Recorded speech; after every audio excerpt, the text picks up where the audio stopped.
welcome back to another edition of Dylan Box. Thank you so much again for joining us. We had a wonderful time last week, and this time we're going to talk about something that's a little bit similar to what we spoke about last time. I'm Ryan Harsch. I'm Chris LeRoy. I'm Patrick Judy. It's the magic of Zoom. Patrick's coming and joining us. This show is brought to you by Zoom, which has saved a lot of jobs this last year. This is true. So we had a lot of fun last week talking about Murder Most Foul. Mm-hmm, sure did. And so you've prepared a new entry into the Dylan Box. What we got? Yeah, so let's see here. We have Rough and Rowdy Ways.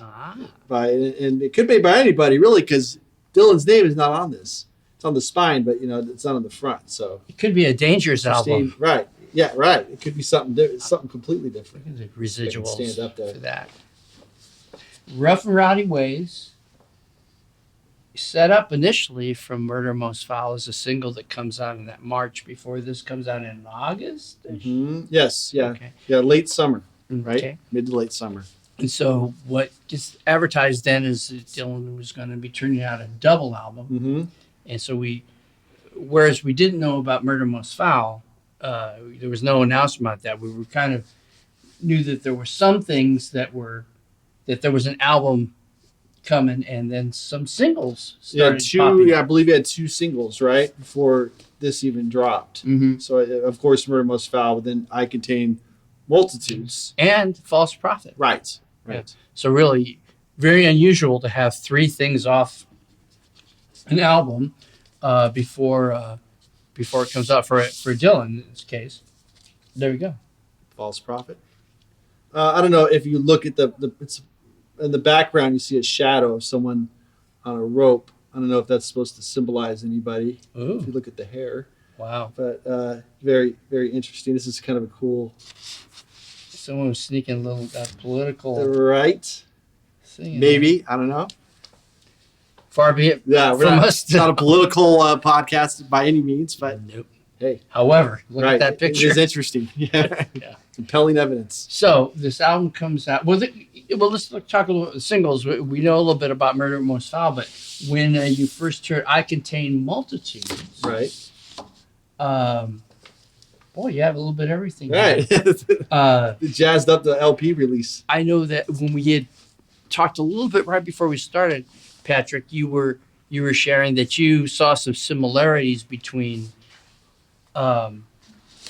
I Contain Multitudes and Murder Most Foul. They both start off and they sound similar. It's kind of like their bookends.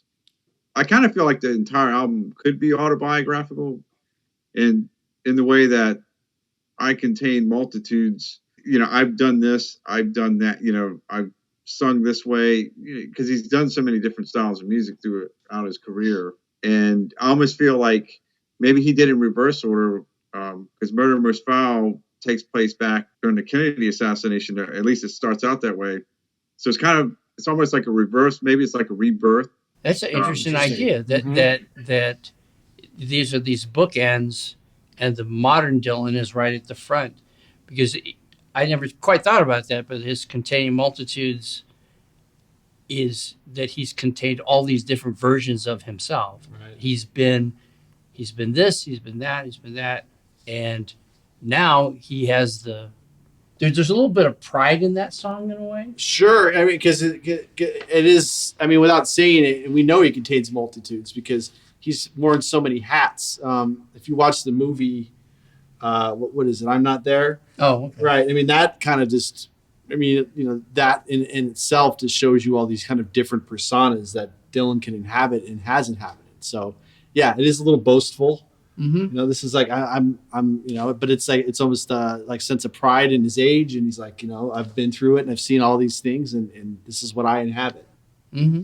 Interesting. And listening to maybe the second or third time of the album, I came maybe close to that idea, but I was thinking it more universal, that in some ways he's sort of present of every person, that all of us are these culmination, these good things, these kind of arrogant things, of these hard experiences and these successful experiences, that all of us contain multitudes.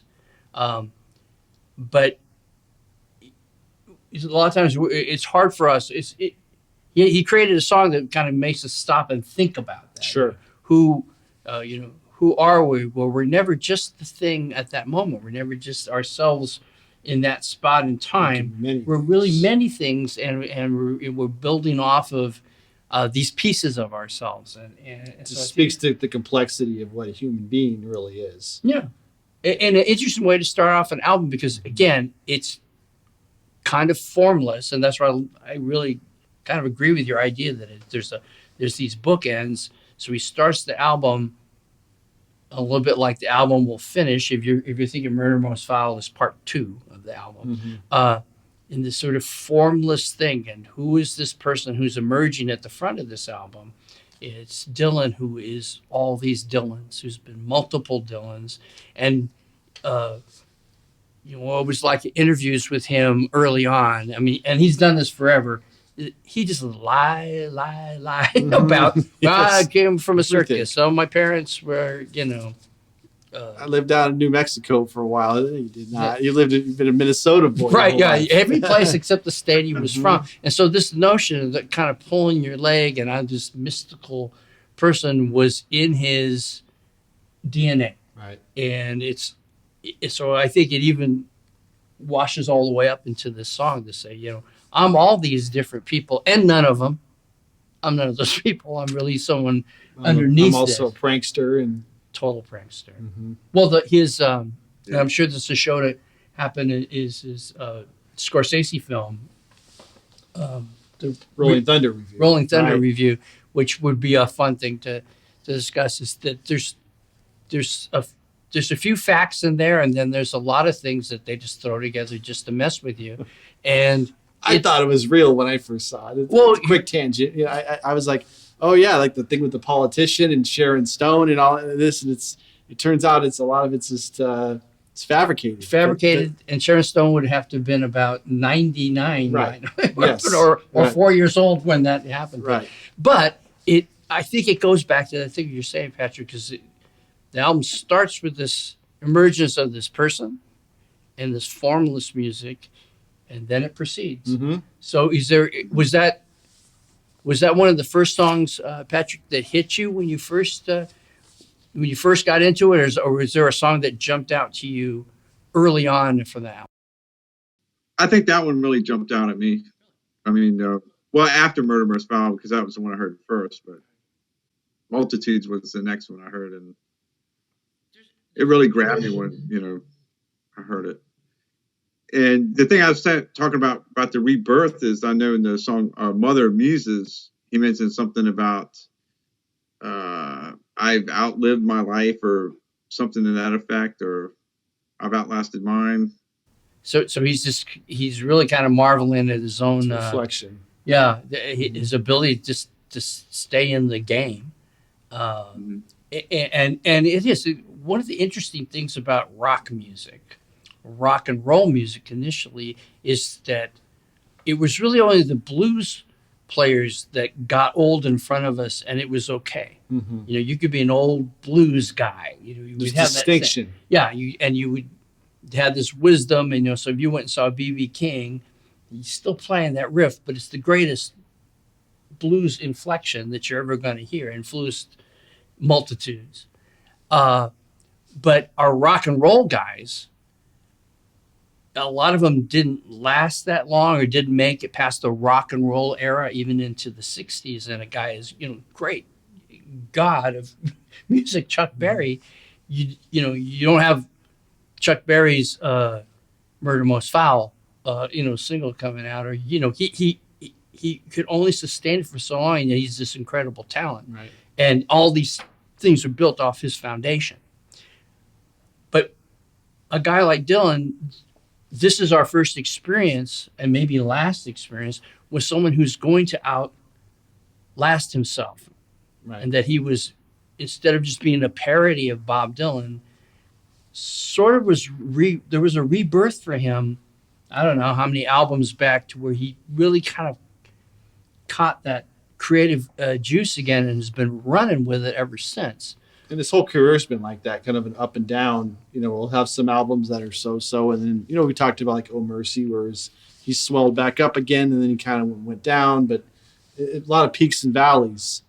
This one's definitely a peak. I mean, and it came in a wonderful time, and it's the whole thing is great. Yeah. Listening to it again, like the last couple of days, preparing for this, you just realize there's just little nuggets you pick up. It's kind of like a good movie you watch where every time you see it again, you pick up something new, or you hear something you didn't hear before, or a line, or maybe like a throwaway phrase. But he does a lot of pop culture references on this. He does, which is interesting. Yeah, he's almost like he gets maybe goes on Wikipedia.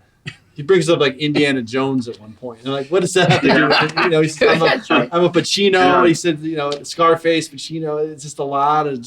I was like I was trying to make a project out of it and for this, and I said every time he says a name, I'm going to write it down. Okay. I got to the bottom of a page, and I was just I can't do this anymore. I gave up. I'm like, you ran out of ink. Yeah, I was just like I can't keep doing because I just got lost in like the name dropping, but it wasn't distracting. It's really amazing to me how he can still write like that. Yeah, and weave in these like characters. For you, Patrick, is the name dropping that's so much a part of this album? Is it a good part of the album or not so good or something in the middle? It's interesting to hear the names he dropped. I don't know if those are things he's particularly interested in or likes, or did it just sound good for the song? Sometimes when I'm listening to it, I'll just think he needed a rhyme. This is why Stevie Nicks is here. He needed to rhyme something there. But on the other hand, he's been doing that for a while. He's been kind of using modern references, or Alicia Keys, or there's different people that kind of start kind of swelling into this menagerie of people that he has. But it reminds me a little bit of the Sgt. Pepper album cover. Is that why that was so famous? It was a quirky idea, and people spent hours and hours trying to make figure out who are all the people are in there, and who are the obscure people, and it in some ways was sort of the touchstone for the beginning of this sort of we are our culture. And as an album, Sgt. Pepper, which a lot of people now don't point to as the best Beatle album, but it certainly was the most important Beatle album. And a lot of it... Important for albums. Most influential album. Right. And a lot of it really was in that cover and these things of names and peoples and faces that the Beatles are reflecting on. On this culture, and you don't know exactly. There's a lot of written you read about how the idea of that montage got together. But the Beatles wanted certain people in there. They wanted W.C. Fields, or they wanted such. Aleister Crowley. Right. Lenny Bruce right. So yeah, I think that beginning of that name dropping goes all the way back into Sgt. Pepper, and that. I really wonder what Dylan was thinking at that time, because he's sort of famous and infamous with the Beatles about saying, you have so much talent. Why are you doing these Moon, June, and Spoon songs? You could be writing better lyrics. And they listen. They go, and they did. His suggestion did influence the band. So his you'd love to be able to sit down with Dylan. So, what do you think of the Beatles album cover? You probably said there's a lot of good names, a lot of good name dropping. Where am I at in there? Why they put me behind this person? I think he started doing that to me. Dylan himself was the surrealism kind of thing he was doing in the '60s, and there's a song on. I've said it, like my favorite Dylan album, "Bringing It All Back Home." It's Bob Dylan's Dream, where he laughs and he breaks the song up in the beginning. And he's just telling this crazy story about Captain Ahab and he goes to America, and there's Jesus is in there, and there's this and then he goes on to other albums, Desolation Row, and there's all these characters and historical people, a lot of biblical characters back then. But it seems like he's always kind of done that. But then he stopped doing it for a while. He moved away from that surrealist thing. You know, maybe it was just a state of mind at the time, but then now he's kind of come back to that. Right? And the I think in culture, literary culture, a book like Ragtime, to where modern historical presence and modern characters would kind of just jump into each other, right. And there was something about the past and the future just sort of meeting in this novel. What if this? What if this thing happened? All the way up until there's the film right now, Night in Miami, right? You know, which has a great Dylan reference, by the way. Oh, does it? Mm-hmm. Mm-hmm. Oh, okay. Yeah, but it's based on the same ideas. You know, what if Malcolm X is sitting here with Cassius Clay, right? Muhammad Ali, Sam Cooke, and you know what would they be talking about? So I think a little bit of the name dropping has to do with a little of that history, but it colors this album in a way that I think it makes it contemporary, or it sends twists. That's revisionism. The few people who really didn't appreciate this album so much, were saying, well, you know, some of these songs weren't strong, or there were some throwaway lines. But to me, there were so many left turns as an album.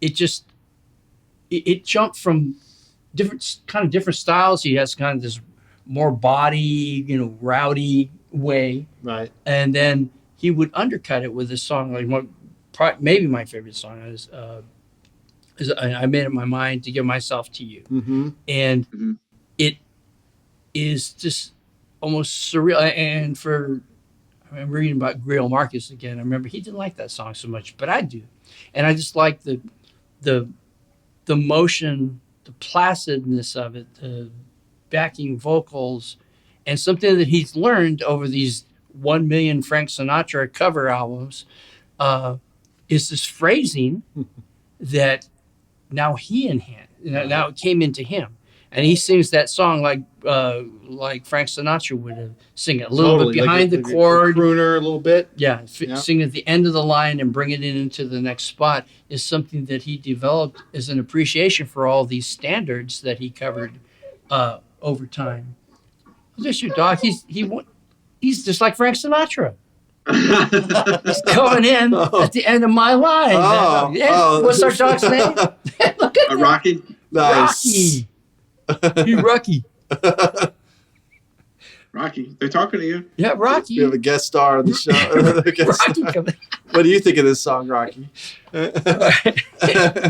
So I saw no bones. I had no bones. Yeah. No food.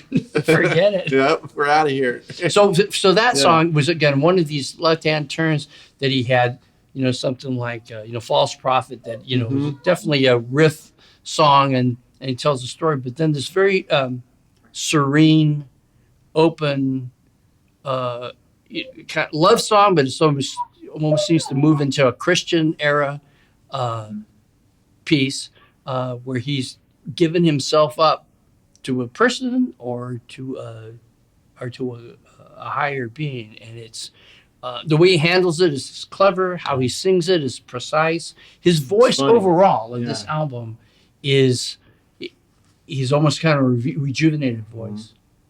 To all the people, you know, and there will always be people that say, "Oh, he's never sounded that great," but I mean, that's not the point. I mean, that's just who he is at this point. But I think he sounds better than he sounded, you know, in a long time. Yeah. Which is definitely strong on this one. Right. And I think just maybe the time that he spent focusing on this other music and just the phrasing for it, maybe gave him a chance to not blast out his voice as much, even though he was still touring. But it maybe brought it down a notch. But somewhere through the middle of those out, well, even in the triplicate and duplicate, right? Yeah, the Christmas album. Yeah. Oh, but you know, we'll talk about it in a future episode. Yeah, future. We'll save that for Christmas. But it's like he was kind of moving closer into how to use his voice with very limited because of just this raggedy voice that he's got left. How he's been able to finesse that and use that in a new way, to me, it's pretty striking. He almost sounds, on some songs on this album too, he sounds almost like Tom Waits to me. a little bit. You know, Yeah. like not in a bad way. Not that he's imitating him, but just I got that kind of vibe on some of his tracks, especially Right. with some of the music, Right. which is cool. I mean, it's cool to hear him like that. It's like kind of down and dirty Dylan, you know. Yeah. Which is different. You know, it's again different side of Dylan that we, you know. Right, yeah. So in some ways the album kind of contains multitudes of styles. Was there another favorite song of yours or I you like first? the last two songs. So I like the last part of the album. So it was Key West and the one before that, Crossing the Rubicon, yeah. which are two like longer songs that kind of tell stories. I like Crossing the Rubicon because there's a part in the end where it's almost like you think the song's kind of over, and it's kind of like the band's slowing down for the night, and and then he just kind of keeps going with it. Keeps rolling. I love it. And the wordplay is interesting. Key West, I think you mentioned before, it's about like another assassination. Yeah. And that's another like just a great story he's telling, which is like what we like to hear from the man. And it sort of takes you out into this space. You're just sort of removed from American culture in a way. I mean, if Murder Most Foul is a meditation on this Pandora's box that happens from the Kennedy assassination, and if I Contain Multitudes is a story about all the Dylans that are rolling out, there's this very distant message that he's sending, and he goes, "You need to go out to Key West, and it's very out on the horizon, and here's where peace is, or here's where you're going to find something here's where you find meaning." Right. And again, he weaves a complicated tale, but the sound of those chords and his confidence of what he's proclaiming here it's just a very small space. And how do you get a band to play like this? How do you get a producer to understand it? How do you get to this very, very thin, quiet moment, and it works at an end of an album? Is that's an artist at work. So I'm going to draw, it's like a painting. So I'm going to do this very, very fine line here in this space, and now my painting is complete. Right. I just get that feeling from that particular song. I really, really like a masterpiece. Yeah, that he's just finishing a kind of a modern masterpiece. That some people weren't as kind to it, but a lot of people really, really like this album. Well, of course, like you just kind of start to realize how irrelevant things like the Grammys are, right? Who like didn't really even acknowledge this album, I don't think. Really? Yeah. So that's a shame, but whatever. I mean, we're talking about it on the podcast, so it's We are. okay. Yeah. Well, that makes up great for record. That's all. That makes up for it. I'm sure he'll send us a quick note. Yes. Damn We're them waiting Grammys. for that. Yeah. When that happens, we'll quit doing what we're doing here. Yeah. I know, we almost do. Yeah. Right. We do too. Yeah. So was there another song that jumped out for you, Patrick, that you just really just felt close to? The Goodbye Jimmy Reed, pretty good. I just like the cadence and stuff of that. Just the sound of it. This album had a lot of blues in it. I felt a lot of bluesy numbers, and that I liked, and I liked the Mother Muse as well, or Mother Muses, because, like I said, it mentioned I've outlived my life and all the inspirations and that sort of thing, and give me more inspiration. Joe, so he's sort of asking for that. Here's a question I thought about when I was driving over, because, I mean, I hope he keeps making albums forever and ever and ever. But what if this was Bob Dylan's last album? Right. How would it change anything about how you perceive it? Or would you make you rank it higher or lower, or satisfying or not satisfying? What if this is the last thing you were going to hear from Bob Dylan? Sad, but I would be satisfied. I mean, I think he really pulled out all the stops for this album. I mean, it's been years since he's done the original material, and when he does, we get a great album. Well, we get two great albums, I guess you could say, with the Murder Most Foul. That's a nice way to put it. That it would be sad, but you would feel like something arrived. When you look at Bowie's Black Star. I was gonna say that. Yeah. Made like literally weeks before he passed. Right. Almost like as if he knew, I just have to get this out, and I know the time is up. Mm-hmm. And what's great about that album is that it doesn't feel like a last album. I think this is something that both these albums share. Is Black Star didn't seem like I need to touch all my different reference points. Right.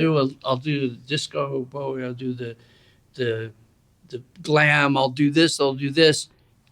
He took a turn and said, "Oh, he had been working with this jazz composer, big band composer, and had done something and wanted to work with her again, and she wasn't available. She goes, "Hey, come and see this band over in this club in New York." And he goes and sits there and goes up to him and goes, "Hey, I want you to be on my album." Yeah. And he creates this there's this conversation, and he creates some music that would have just been the next step in his evolution as an artist.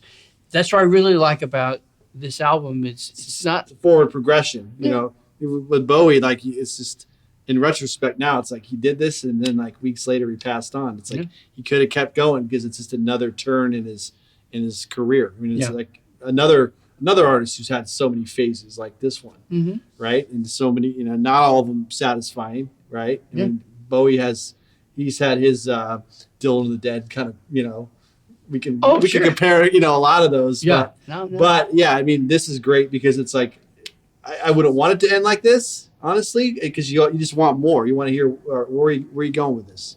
Right. There's got to be more. Well, you just wonder, some of these songs probably for the last of his original ones, things from Tempest, where it seems like some of these songs there's a little bit more gravity. It seems like he's writing it from an older space. Although then you go back 2 or 3 more albums and I'm just trying to get to heaven before they shut the door. Wait, saying this kind of stuff on My Back Pages, though, right? Right. He sounded like he's an old man when he's singing that song in a way. That's what I'm getting at. Right. Is that he doesn't treat this like this is his last album. Yeah. He's saying, I'm a creative artist, and when I have some songs to share with you, I'm going to do it. But it just seems like I think you're right, Patrick, that you can just see that he put his heart and soul into this album. There's no, there could be weaknesses, but there's no thing where he just kind of sloughs off. I think he tried to make a really good record, and it comes through, and with the intent that he's going to be doing another thing right around the corner. Can't wait to see what that is. Yeah. Maria's keen on you right now. Yeah. I want to, Maria, would you please show Patrick nodding and agreeing with me? I like that. I guess yes. I think it's like some jazz would be cool, right? Yeah. Go ahead, Patrick. But I do admit, I did feel a sadness because thinking it could be the last album. When I was listening to it, it's hard. When you hear something like, if you care about him as much as we do, and you hear something like "I Contain Multitudes" and stuff like that, you can kind of get misty eyed a little bit. Yeah, absolutely. Something like that. Yeah, and I think that you can have great art with great fans, and what's fun, the most fun about Dylan is that there's a lot of people who feel the same way that we do about this artist, and will die on a hill for a certain album or such. That just means that's how much love there is and appreciation for him as an artist, and so that that he's this age and this album goes by. It was with me too. I was listening to it and I go, wouldn't it be sad if this was his last album? But I'd be satisfied too. I would be satisfied that he ended on a strong note. But I don't think it's true. I mean, he's always has so many left turns that would be interesting to see. And he has so many like leftovers, like just other things that who knows, like, all the bootleg series has all these extras and stuff he's done in the studio. It's like, just makes you wonder, like, how much of this stuff didn't make it on the album, like, or just how many other takes or other. Sure. It's just kind of, as fans, we're very lucky just to have the wealth of stuff that he releases. Yeah. So any other content about Rough and Rowdy Ways that we think we've left? I think it's just a stunning achievement, and I think we've done it justice today. Well, we've all given it high praise, so that's a good thing. Yeah. Right. Even Rocky. Rocky did Rocky it too. did. Rocky He had to chime in a little. Two paws up. Yeah. That's a nice dog. Mm-hmm. Oh, thank you. Yeah. So, we got, is that a wrap? I think we're good. Check I 'em think, out. yeah, I think we're good. If you haven't heard it already, audience, please check it out. It's available everywhere. We'll be back next week with I don't know what we're going to do. Time will tell. Yeah, but we'll figure it out. We have so many things to choose from. I mean, it would be nice too to like you said, maybe look at the movies or, look into some of the other things he's done because we can't just stick to albums. And we know there's a lot of great books out there too. Yes, there are. A couple great books. Yeah, for sure. For sure. Well, thank you. Absolutely. And thank you, Patrick, for being with us this time. Yeah, appreciate it. It's Absolutely. a lot of fun. Yeah. Mhm. Yeah. Oh, look forward to it. Okay. He's ready. So thank you, everyone, for joining Dylan Box. Once again, I'm Ryan Harsch. I'm Chris LeRoy. I'm Patrick Judy. And we'll see you in the Dylan Box. Right? Got it.